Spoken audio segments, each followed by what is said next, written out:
আমন্ত্রণ জানাচ্ছি আপডেট সংবাদে। শুরুতেই জানিয়ে দিব গুরুত্বপূর্ণ শিরোনাম, এরপরেই থাকবে বিস্তারিত। এরপর থাকবে পাকিস্তানে রাতভর উত্তেজনা, বিস্ফোরক অভিযোগ ইমরান খানের দল পিটিআইয়ের। পাকিস্তানে নির্বাচন, স্বতন্ত্র প্রার্থীর কাছে হারলেন নওয়াজ শরীফ।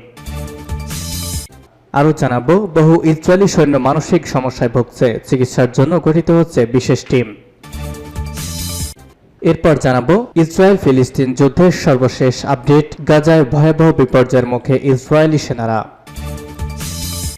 এবং সর্বশেষ জানাবো মার্কিন হেলিকপ্টার বিধ্বস্ত হয়ে 5 সেনা নিহত। পাকিস্তানে রাতভর উত্তেজনা, বিস্ফোরক অভিযোগ ইমরান খানের। পাকিস্তানের সাধারণ নির্বাচনে ভোট গ্রহণ শেষ হওয়ার 13 ঘণ্টা পরেও অধিকাংশ কেন্দ্রে ফলাফল ঘোষণা শুরু হয়নি। ভোট গণনায় এমন বিলম্বকে অস্বাভাবিক বলছেন বিশ্লেষকরা। নির্বাচনের পরদিন আজ শুক্রবার স্থানীয় সময় সকাল পর্যন্ত মাত্র 12টি আসনে ফলাফল প্রকাশ করা হয়েছে। এদিকে ফলাফল প্রকাশে দেরি হওয়ায় নির্বাচনে কারচুপির অভিযোগ তুলেছে ইমরান খানের দল পাকিস্তান তেহরিক ইনসাফ পিটিআই।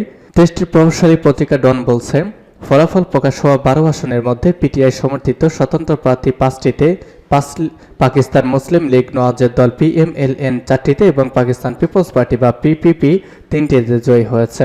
এর আগে বৃহস্পতিবার গতকাল ভোট গ্রহণের দিন দেশজুড়ে মোবাইল ফোন সংযোগ স্থগিত করা হয়। এছাড়া বোমা হামলা ও নানা সহিংসতায় বিপর্যস্ত হয়ে পড়ে নির্বাচন।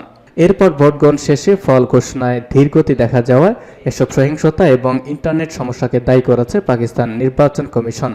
কেন্দ্র থেকে ফল আসতে অস্বাভাবিক ধীরগতির কথা জানিয়েছে বার্তা সংস্থা রয়টার্স। যদিও কারাগারে বন্দী সাবেক প্রধানমন্ত্রী ইমরান খানের দল পিটিআই বলছে, ফল প্রকাশে এই বিলম্ব ভোট কারচুপির লক্ষণ। এবারের নির্বাচনে ইমরান খানকে অযোগ্য ঘোষণা করা হয়েছে। বাধ্য হয়ে এবারের নির্বাচনে স্বতন্ত্র প্রার্থী হিসেবে দিতে হয়েছে ইমরান খানের দল পিটিআইকে। এদিকে দেশটির টিভি চ্যানেলের অনানুষ্ঠানিক ফলাফলে ইঙ্গিত করা হচ্ছে, ভোট গণনায় ইমরান খানের দলের প্রার্থীরা এগিয়ে রয়েছেন। পিটিআই নেতারাও নিজেদের বিজয়ের বার্তা সামাজিক যোগাযোগ মাধ্যমে পোস্ট করেছেন। পিটিআই সমর্থিত প্রার্থীরা 136 আসনে এগিয়ে আছে বলে দাবি করেছেন দলটির সাবেক মহাসচিব নেতা ওমর আইয়ুব খান। তিনি বলেছেন, কারচুপির জন্য ফলাফল ঘোষণায় বিলম্ব হচ্ছে। তবে নির্বাচনের প্রাথমিক ফলাফল পাকিস্তান পিপলস পার্টির জন্য খুবই উৎসাহজনক বলে মন্তব্য করেছেন অপর প্রধানমন্ত্রী প্রার্থী পাকিস্তানের সাবেক প্রধানমন্ত্রী বেনজির ভুট্টোর ছেলে বিলওয়ার ভুট্টো জারদারি।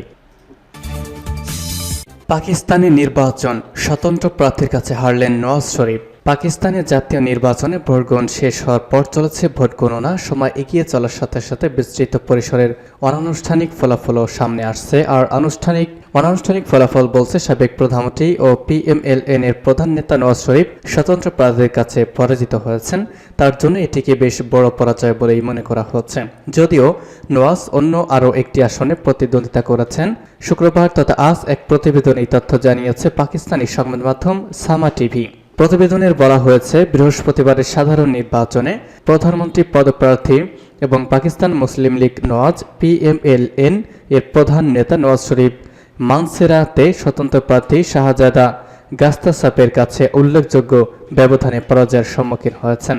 ন্যাশনাল অ্যাসেম্বলি নির্বাচন এলাকা NA 15 মানসেহরাব থেকে পাওয়া অনানুষ্ঠানিক ফলাফল থেকে দেখা যাচ্ছে, শাহজাদা গাস্তাসাপ 74,713 ভোট পেয়ে বিজয়ী হয়েছেন আর মিয়া নওয়াজ শরীফ 63,054 ভোট পেয়ে পরাজিত হয়েছেন। সামা টিভি বলছে, অপ্রত্যাশিত এই ফলাফল পাকিস্তান মুসলিম লীগ নওয়াজ পিএমএলএন এর নির্বাচনী দৃশ্যপটে একটি বড় বিপর্যয় হিসেবে চিহ্নিত করা হয়েছে।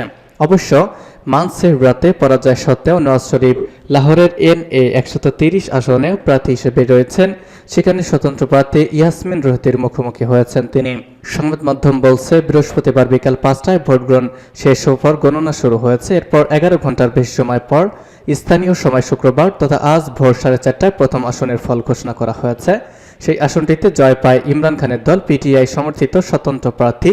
এরপর আরও কয়েকটি আসনের ফল ঘোষণা করা হয়েছে।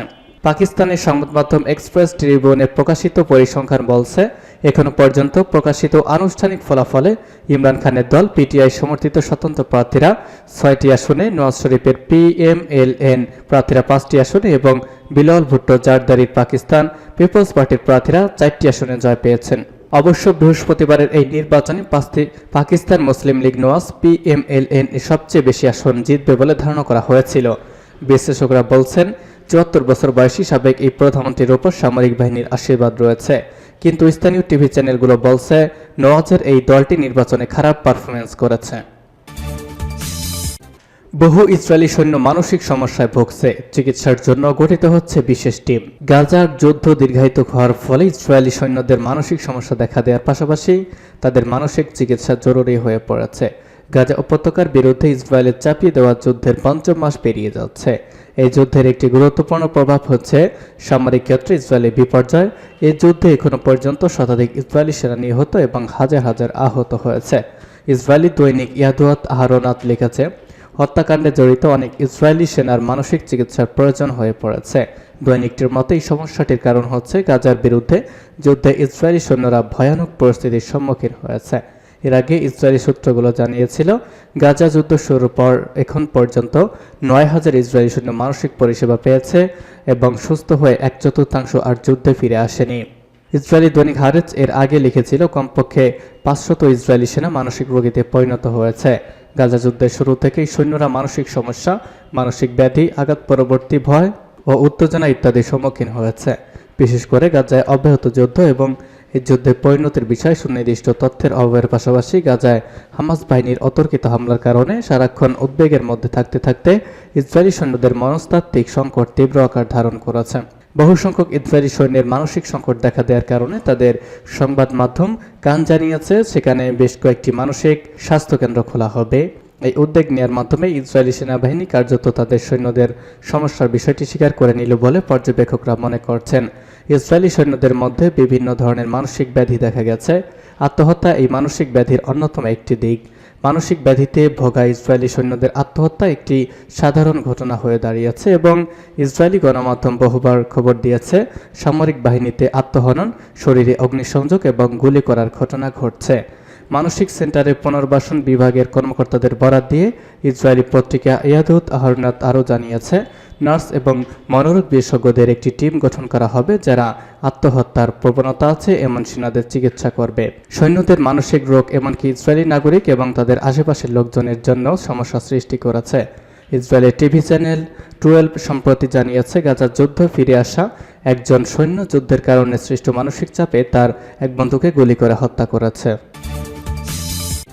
গাজায় ভয়াবহ বিপর্যয়ের মুখে ইসরায়েলি সেনারা। অবরুদ্ধ গাজা উপত্যকা ৪ মাসের বেশ সময় ধরে যুদ্ধ চালিয়ে যাচ্ছে ইসরায়েলি বাহিনী, তবে এর জন্য বেশ চড়া মূল্য দিতে হচ্ছে তাদের। গাজায় আবারও ভয়াবহ বিপর্যয়ের মুখে পড়েছে ইসরায়েলি সেনারা।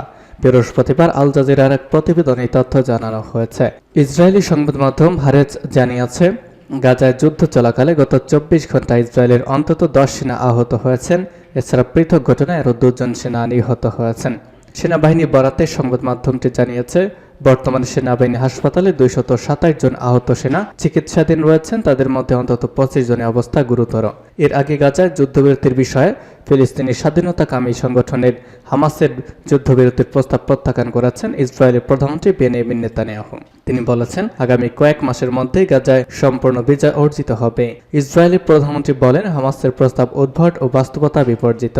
তাদের এই প্রস্তাব মেনে নেওয়ার মানে হামাসকে পরবর্তী হামলার প্রস্তুতির সুযোগ দেওয়া। এখন চূড়ান্ত বিজয় ছাড়া আমাদের আর কোনো কার্যকর সমাধান নেই। নেতানিয়াহুর এই বক্তব্যকে তীব্র সমালোচনা করেছেন হামাসের অন্যতম মুখপাত্র সামি আবু জহুরি। তিনি বলেছেন, এটি আসলে নেতানিয়াহুর রাজনৈতিক স্ট্যান্ডবাজি। নিজের রাজনৈতিক ক্যারিয়ারের জন্য তিনি সংঘাতকে জিয়ে রাখতে চান। এর আগে গতকাল রয়টার জানায়, আরও এক ধাপে যুদ্ধবিরতির প্রস্তাবও জমা দিয়েছে ফিলিস্তিনি স্বাধীনতাকামীদের সংগঠন হামাস, তবে গোপনীয়তার মধ্যেও সেই প্রস্তাব ফাঁস হয়ে গিয়েছে।